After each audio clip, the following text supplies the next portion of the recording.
This is my recording for questions 1 and 2 to discuss what we did learn reading over both books.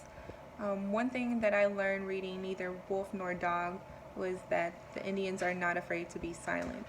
And I did not know the Indians were so reserved in their culture, and it showed a sign of respect.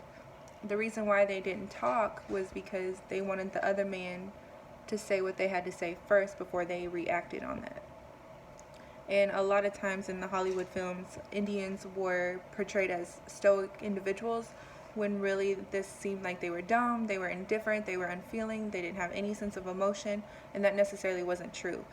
Within their culture, they teach their people, they teach their children that let the other person talk before you speak up, before you jump to conclusions, before you jump to their actions and fight them. But it was more so they were showing a sign of respect for the person, even for the enemy, even for the Europeans that took over their land and invaded and stole all of their furs and their food and destroyed their tribes.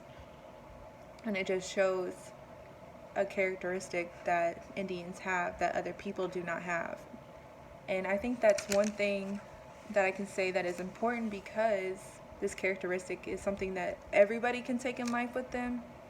It might sound like a Zen thing to say, but it's one of the most important parts of any conversation is the silence. It pushes pressure on the other person. It can indicate hostility or disagreement. Silence can indicate profoundness. It can create a lot of indifferent emotions that might necessarily be true. Just because one person is silent, you don't know what they're thinking. You don't know what's going through their mind. They could be happy, they could be upset, they could be indifferent about a situation.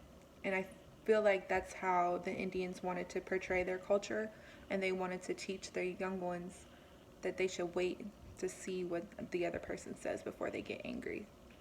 And it's a meaningful factor that they wanted to teach within their culture.